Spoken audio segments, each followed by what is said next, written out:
Hi friends, hello from Stuttgart, Germany. I hope you're having a good day. We are ready for the second video of this series. We're talking about this book, The Fiat Standard by Saifedean Ammous, and today we will talk about fiat technology. How is money actually created or printed or comes into existence in the fiat system? What are the four functions of the central banks? And how is the whole system kind of constructed with basically the US dollar being the king? All right, that's what we will discuss in this video. And of course, I can only recommend to you to read the book yourself, but sometimes it's better to have a quick overview via video, maybe as a starter. None of this is financial or investment advice. All right, so it's really important to remember that the whole process of moving away from the gold standard towards a fiat standard took a long time. It was from 1914, beginning of World War I, all the way to 1971, ending with the decision of President Nixon to decouple the dollar from gold. That was a long process, many decades actually.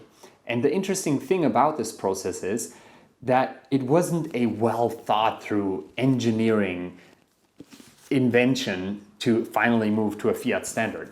It was actually kind of developed on the go because of the need of governments to manage their de facto default on their gold obligations.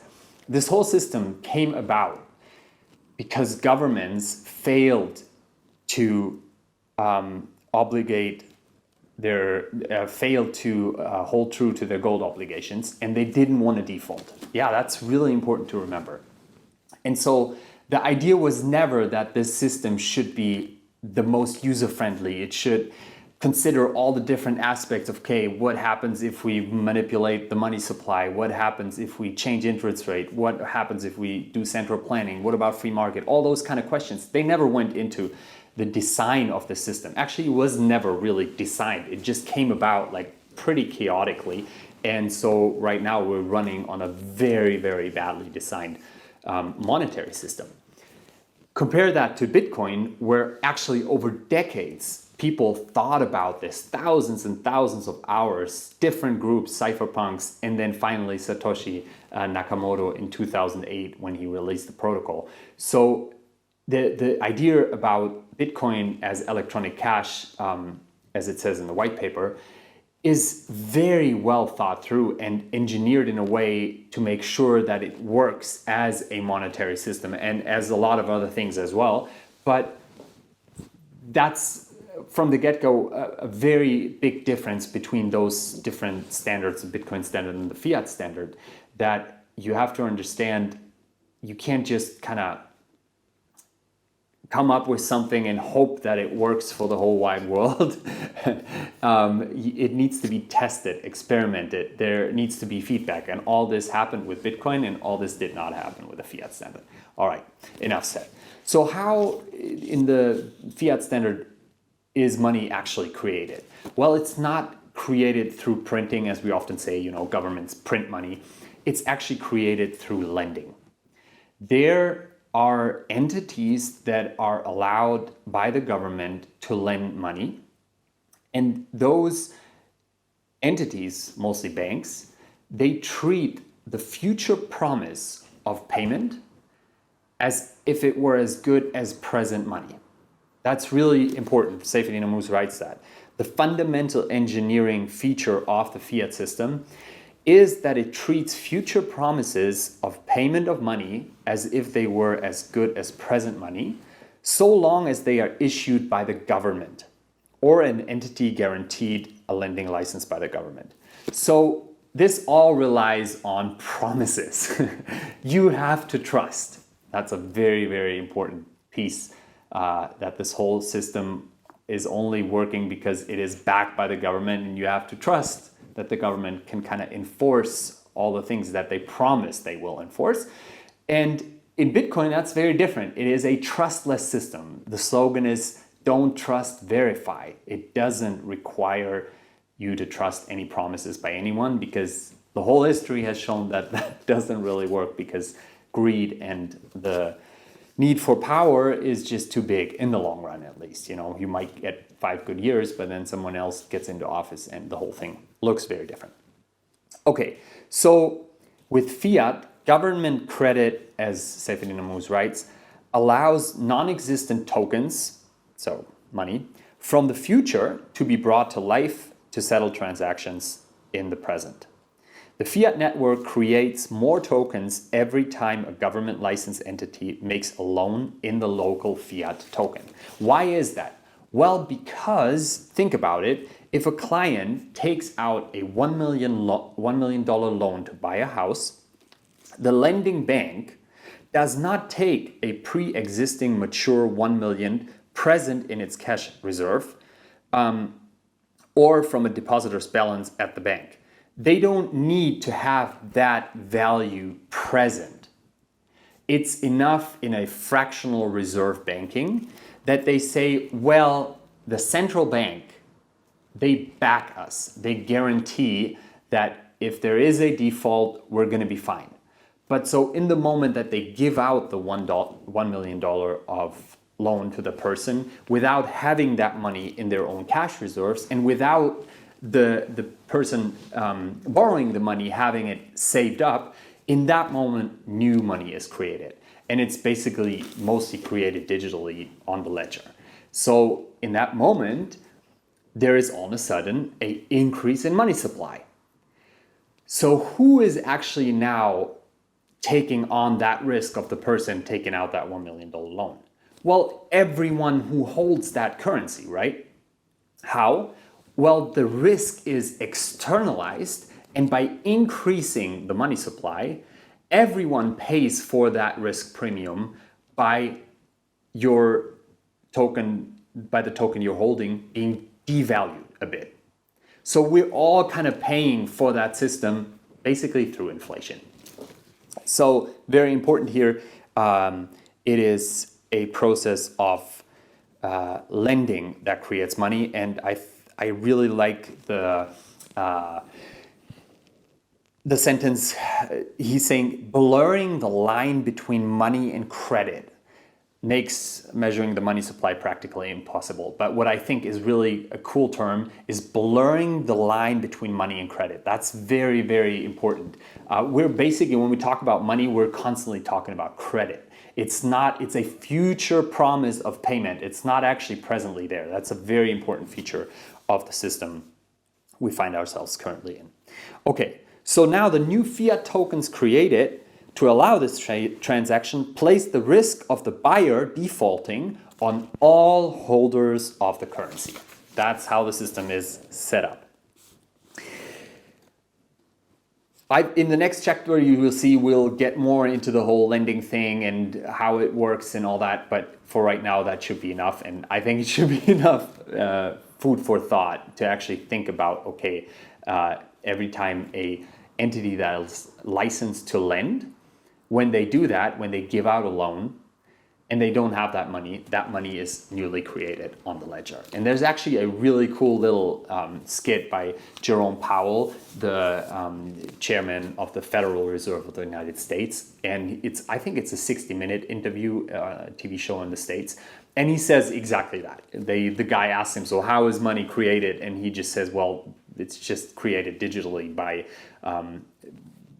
lending money, by giving out a loan, and then we just make that money up. And of course, when there's more money, the money you're holding is worth less in that moment because it has less purchasing power as more money is floating around.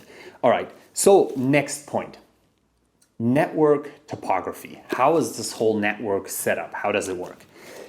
There are about 190 central bank members of the International Monetary Fund, the IMF. 190, that's a lot.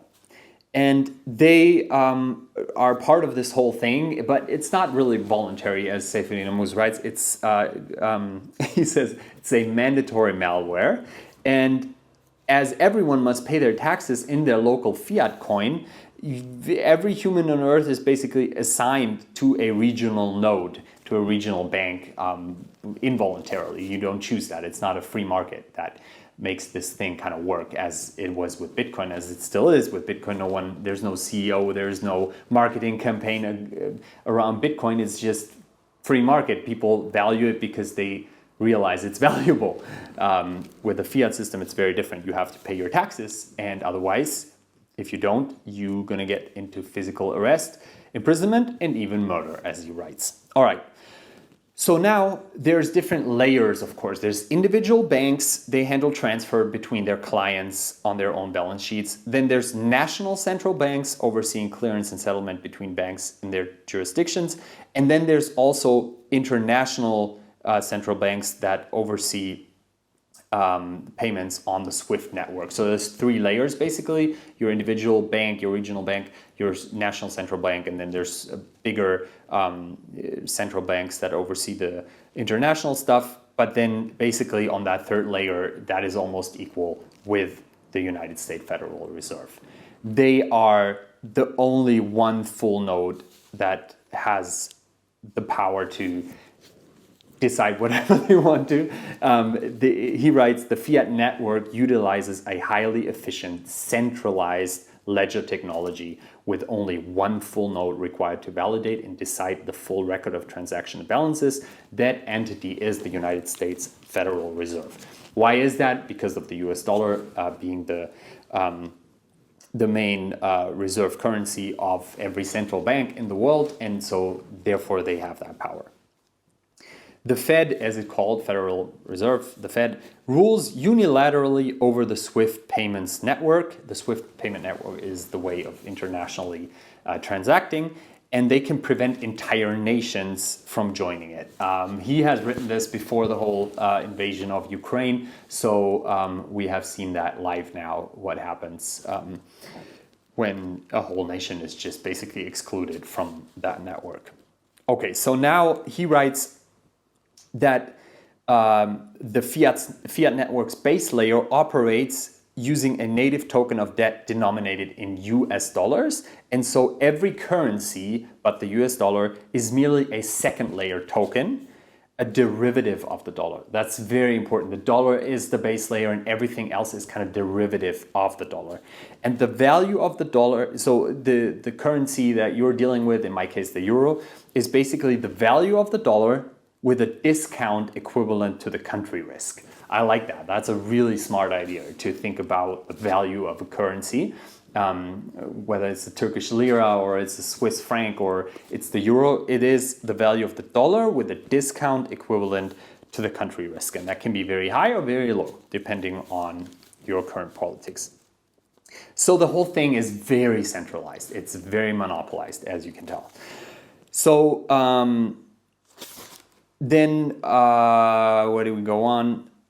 Basically, lending ultimately determines the money supply, and lending levels are in turn shaped by the interest rate and Federal Reserve policy. That's a main function of the whole system, that the Federal Reserve determines how much is being lended, how much the money supply is being increased, and how do they do that? By setting interest rates. And we are currently experience that almost, at least in my lifetime, like never before. Everyone is just waiting for the next FOMC, the next Fed meeting, where they determine the Fed fund rate, the Fed target rate, and are they going to raise another 75 basis points, or are they just going to raise it 50 basis points? And the whole market just reacts to that one meeting. It's actually going to be next Wednesday again at 7 p.m. German time.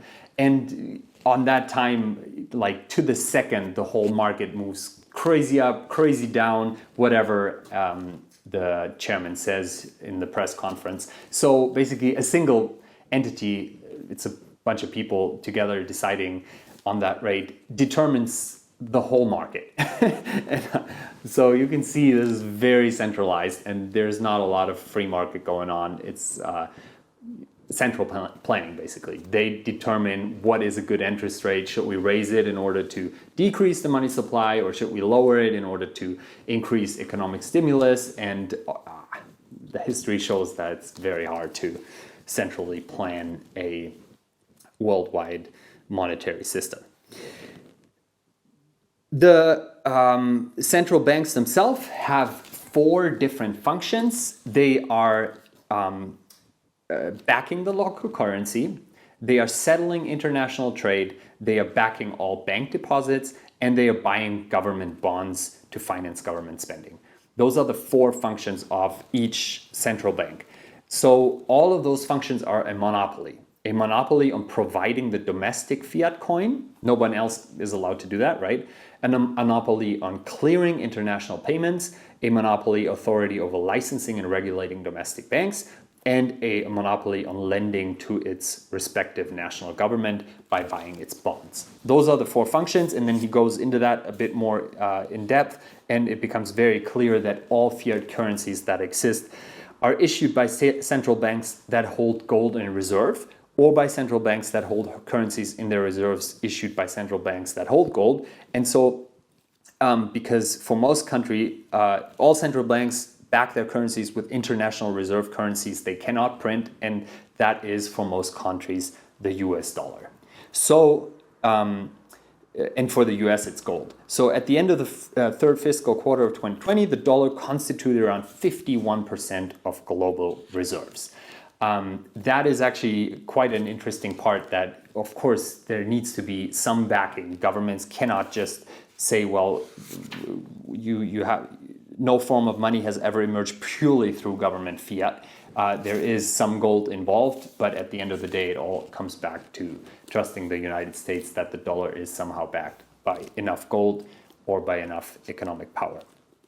And then he talks about these different functions, and his main point is that the intermingling of these 4 functions in the hands of one monopoly entity protected from market competition is ultimately the root cause of most economic crises globally. That's his analysis, his diagnosis. Diagnosis, yeah, you know what I mean. That those 4 functions are often in conflict with each other. And when they are in conflict, you get very bad decisions for the user because somebody's trying to preserve his power. So those 4 functions often are in conflict with each other. For example, when you're trying to back your local currency, but you're also having to do economic stimulus by buying government bonds, that can create a very big conflict, as you can imagine. He goes into a bit more depth. Read it. I'm not going to go into it right now. I just think this is a very good overview of the fiat technology, and it is kind of frustrating when you're used to thinking about Bitcoin and the consensus protocol and all the different ways the block subsidies work and how the mining process is set up and how perfect it is, especially with the difficulty adjustment. We'll get, I think I talked about that in other videos. And you're just so fascinated how awesome it is and how greatly it is engineered, how well thought through, how you don't really find any major flaw. And then you read this chapter and you just feel like, oh my gosh, this is so chaotic. It's pretty hard to understand because there is no real engineering theory behind it. So it's just kind of like put together, you know, different parts that don't really fit, and there's conflict everywhere, and you can just see, oh my gosh, it's going to be a mess. All right, that was the second video of fiat technology. Have a great day.